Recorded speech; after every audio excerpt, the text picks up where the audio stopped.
కట్టినా కూటమి కట్టినా మేము ఒంటరిగా పోటీ చేస్తాం. భారతీయ జనతా పార్టీ తెలంగాణలో ఇష్టం ఉన్నా లేకపోయినా బీఆర్ఎస్ తో మీ పెళ్లి జరగబోతుందన్న వార్తలు కూడా వినిపిస్తుంది సార్. బలవంతపు సంసారాలు ఎక్కువ కాలం నిలబడాయి, మీకు తెలుసు సార్. మేము ట్రిపుల్ తలాక్ లాంటి వాటినే వద్దనుకున్న వాళ్ళం. మేము గీడద్దు టీఆర్ఎస్ తోటి పోతే ఎందుకు సార్? టీఆర్ఎస్ నా గల్లీలో లేదు, టీఆర్ఎస్ నా ఢిల్లీలో లేదు. టీఆర్ఎస్ ని బీఆర్ఎస్ చేసినప్పుడే ప్రజలు దానికి సిఆర్ఎస్ ఇచ్చారు, కంపల్సరీ రిటైర్మెంట్ స్కీమ్ ఇచ్చి పంపించిండ్రు. మేము అడిగిన ప్రశ్నలకు కాదు సార్, సొంత కూతురు అడిగిన ప్రశ్నలకు సమాధానం చెప్పుకోలేని పరిస్థితిలో ఉన్నారు వాళ్ళు. 25 రోజు కవిత గారు అడిగిన ప్రశ్నలకి 27 రోజు కేసీఆర్ గారు ఒక మాట మాట్లాడలేదు. అంటే మీ అవినీతిని మీరు ఒప్పుకుంటున్నారు, మీ కుటుంబ పాలనని మీరు ఒప్పుకుంటున్నారు, గుంట నకలు మీ పక్కన ఉన్నాయనేది ఒప్పుకుంటున్నారు. కేసీఆర్ భారతీయ జనతా పార్టీతో కలిసి పనిచేయడానికి సిద్ధంగా ఉన్నారు. మీరు సిద్ధంగా ఉన్నారు లేదా, లేక ఢిల్లీ నుంచి భారతీయ జనతా పార్టీ ఆదేశం వస్తే మీరు ఫాలో గారు? సార్ 100% మా జాతీయ నాయకత్వం తీసుకునే నిర్ణయాన్ని ఈ రాష్ట్రంలో ఉన్నటువంటి క్యాడర్ అయినా ఏ రాష్ట్రంలో ఉన్న క్యాడర్ అయినా 100% అంగీకరిస్తాం. కానీ భారతీయ జనతా పార్టీ సొంతంగా తన కాళ్ళ మీద తానే ఎదగాలనుకుంటుంది. 1980లో పార్టీ పుట్టినప్పుడు 2 ఎంపీలు గెలిస్తే ఒక గుజరాత్ ఎట్లుంది, ఈరోజు తెలంగాణ ఎట్లుంది అనేది మా కార్యకర్తలు కూడా అందరూ ఆత్మ పరిశీలన చేసుకుంటున్నారు. కాబట్టి తెలంగాణలో కూడా సోలోగా మేము అధికారంలోకి రావడానికి 100% తన అన్ని పెట్టి మేము కష్టపడతా ఉన్నాం సార్. ఆ నిర్ణయం ఎలక్షన్లు ఇంకా 2.5 years ఉన్నాయి సార్. అప్పటికి జాతీయ నాయకత్వం ఆలోచన ఏందనేది దాన్ని బట్టి మేము కార్యకర్తలకు పోతాం. కానీ అప్పటికే మేము ఒకటో ప్రధాన ప్రతిపక్షంగా ఎదుగుతాం, ఒకటో స్థానం కోసం పోటీ పడతాం అనేది మాకున్నటువంటి విశ్వాసం. ప్రస్తుతం లైవ్లో సిపిఐ జాతీయ కార్యదర్శి రామకృష్ణ ఉన్నారు. ఒక్కసారి అద్దంక దయాకర్ గారు తిరిగి లైవ్లోకి వచ్చారు. దయాకర్ గారితో మాట్లాడదాం. దయాకర్ గారు, తెలంగాణ భవిష్యత్ రాజకీయం ఏ విధంగా ఉండబోతుంది? భారతీయ జనతా పార్టీ పూర్తి స్థాయిలో ప్రయత్నాలు పెట్టి విపక్షాలను, ప్రతిపక్షాలను, కుటుంబ పాలన ఉన్న పార్టీలను, ఇతర పార్టీలను ఓడిస్తుంది అని మీరు స్పష్టంగా చెప్తున్నారు. ఈ పరిస్థితుల్లో తెలంగాణ భవిష్యత్ రాజకీయాన్ని మీరు ఏ విధంగా చూస్తున్నారు? రేపు కాంగ్రెస్ పార్టీ పరిస్థితి కూడా వచ్చే ఎన్నికల్లో అదే తీరుగా ఉండే అవకాశం మీకు కనిపించడం లేదా?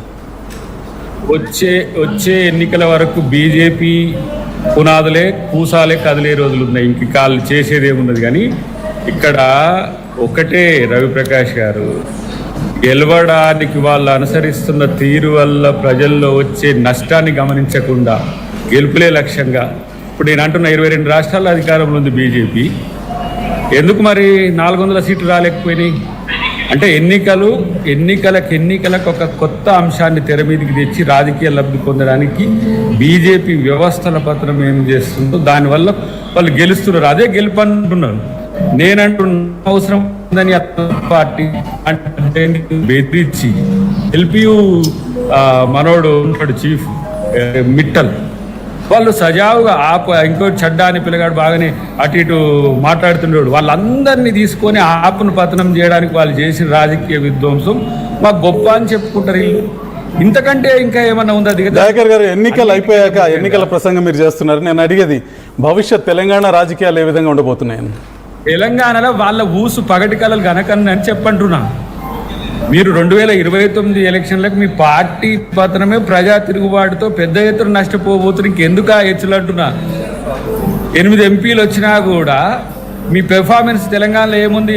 సర్పంచ్ ఎలక్షన్స్లో లేకపోతే మున్సిపల్ ఎలక్షన్స్లో అనేది చూడకుండా ఊకనే మీరు. ఒక చివరి ప్రశ్న దయాకర్ గారు, ఒక చివరి ప్రశ్న. భారతీయ జనతా పార్టీ, బీఆర్ఎస్ రెండు కలిసి వచ్చే ఎన్నికలు ఎదుర్కొంటే మీరు సిద్ధంగా ఉన్నారా? వస్తారు, రమ్మని అంటున్నాం. వస్తారు, రావాలి, వాళ్ళిద్దరిని కలిపే కొట్టాలి. అప్పుడు ఇక్కడ తెలంగాణ సత్తా ఏందో అప్పుడు బీజేపీకి తెలవాలి, బీఆర్ఎస్కి తెలవాలి. ఇలాది సీక్రెట్ లవర్స్, వాళ్ళు వాలంటీర్స్ అనమాట. ఎమ్మెల్యేల కోసం బీజేపీ తెస్తుంది, ఎంపీల కోసం బీఆర్ఎస్ తెస్తుంది. ఒకరికొకరు సహకరించుకునే తీరు ఎవరికి తెలియనిది కాదు. బీజేపీ రాజకీయ దేశం మొత్తం తెలుసుకుంటుంది, కొత్తగా ఏం లేదు. కాబట్టి ఏదో కొత్త పాట పాడతారు, కొత్త రాగం రాగుతారు. దానికి కూడా సాంఖ్యాలు తయారు చేస్తున్నాం. వీళ్ళు ఏ విధంగా వస్తారు? రెండు పార్టీలు కలిస్తే ఇది ఒక లెథల్ కాంబినేషన్ గా మారుతుంది. కాంగ్రెస్ పార్టీ అడ్రస్ లేకుండా పోతుంది అనేది బీఆర్ఎస్ నేతల వాదన. ఎట్లా ఉంటే గెలుస్తారో అట్లా అనుకూలంగా చేసుకొని వస్తారు.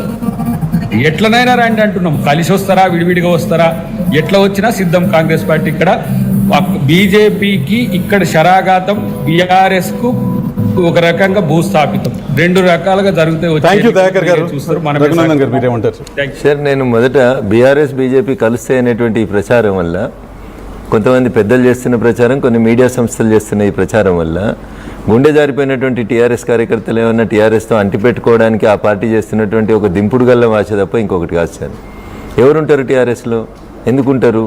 ఎవరు ఉండరు. ఆఖరికి సొంత బిడ్డనే వదిలేసి బూతులు తిడుతూ బయటికి వెళ్ళిపోతున్నప్పుడు ఇంకా ఎమ్మెల్యేలు ఎందుకుంటారని మీరు అనుకుంటున్నారు? సొంత బిడ్డకి ఆస్తి కొట్లాడుకోవచ్చు కానీ కార్యకర్తలు ఉంటారు, పార్టీ స్ట్రక్చర్ ఉంటుంది. ఎందుకుంటుంది సార్? ఎందుకుంటుంది చెప్పండి. ఒక్కసారి అధికారం కోల్పోయిన తర్వాత కూతురే మేము ఎట్లా విశ్వాసాన్ని ప్రదర్శించకపోతే అన్నకేం తెలియదని గంజలీగని తీసినట్టు తీసి పారేసిపోతుంటే చెల్లె, ఇక ప్రజలు ఎందుకు నమ్ముతారు ఆ పార్టీని? నేను మళ్ళీ చెప్తా ఉన్నా తెలుగు మీడియాకి, మీలాంటి మిత్రులందరూ కూడా నా విజ్ఞప్తి, సవినయమైనటువంటి విజ్ఞప్తి, 2 చేతులు చేసేటువంటి విజ్ఞప్తి. తెలంగాణలో మేము ఎదుగుతున్నాం, మేము అధికారంలోకి రాబోతున్నాం. చచ్చిపోయిన పాముని తీసుకొచ్చి మా మెడలేసి వాళ్ళని బతికించాలనే కోరిక మీకెందుకు సార్? 2.5 సంవత్సరాల తర్వాత జరిగేటువంటి ఎన్నికలలో బావా బావమర్దికి పడదు, అన్నా చెల్లెకి పడదు సార్. మీరు మళ్ళీ ఆ ప్రశ్నకు పోవద్దు సార్. మొదటి ప్రశ్న, మేము ఎదగనప్పుడు కదా మేము ఇంకో దిక్కు ఆలోచించేది. మేము ఎదుగుతున్నాం అంటున్నాం. టీఆర్ఎస్ నాయకులను ఎవరినైనా మీరు తలపెట్టి అడుగురు, బీజేపీతో పొత్తు లేకపోతే మేము చచ్చిపోతామని వాళ్ళే చెప్తున్నారు. మీరు పొత్తు ఉంటుందని ఈ వార్తలు ఏవైతే ప్రచారం జరుగుతుందో దానివల్ల టీఆర్ఎస్ లో ఉంటున్నారు.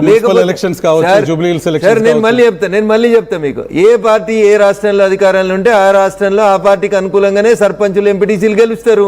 రేపు మోరి కట్టాలి, రోడ్ వేయాలి, రోడ్ ఉడవాలంటే పక్క పార్టీలకు ఎట్లా పోతారు సార్? మీరు దీని టీఆర్ఎస్ అధికారంలో ఉన్నప్పుడు టీఆర్ఎస్ గెలవలేదా అని చెప్తుండే కదా మొన్న కేటీఆర్. 100% జిల్లా పరిషత్తులు గెలిచినాం మేమని. అదే అధికారం ఎటుంటే అటు పోతారు సార్. సర్పంచ్ ఏంది సార్? పార్టీ రహితమైనటువంటి ఎన్నికలు. ఎవరు గెలిచినా లోకల్ ఎమ్మెల్యే స్థానిక సంస్థల ఎన్నికలు ఎక్కువగా అధికార పార్టీ వైపే ఉంటాయి సార్. మీరు వాటిని తీసుకొని వచ్చేదో కాంగ్రెస్కి ఏదో అయిపోయిందని అంటే నేను చెప్పాల్సింది ఏముండదు సార్. వాళ్ళ మంత్రులనే పిలిచి అడుగురి. రేవంత్ రెడ్డి నాయకత్వం మీద ఎంతమంది మంత్రులకు విశ్వాసం ఉంది? రేవంత్ రెడ్డిని ప్రతిపక్షాలు తిడితే ఎంతమంది మంత్రులు ఆయనకు సపోర్ట్గా నిలబడుతున్నారు?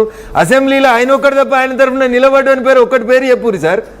ఎప్పుడు కుర్చీలోకి వెళ్ళి ఎత్తడా గుంజుకపోదామని చూసేటువంటి గా పంచాయతీని పట్టుకొని మీరు మమ్మల్ని టీఆర్ఎస్ ఎందుకు సార్? టీఆర్ఎస్ తోటి మాకెందుకు లింక్ పెడుతున్నారు? లంకెలు ఎందుకు అంటుకడుతున్నారు? టీఆర్ఎస్ ఎప్పుడైతే బీఆర్ఎస్ గా మారిందో ప్రజలు దానికి సిఆర్ఎస్ ఇచ్చిర్రు, కంపల్సరీ రిటైర్మెంట్ స్కీమ్ ఇచ్చి పంపించారు సార్. వాళ్ళని మాకు జంటగా అడ్డగొట్టొద్దని జాతీయ కార్యదర్శి రామకృష్ణ గారు ఉన్నారు లైవ్ లో.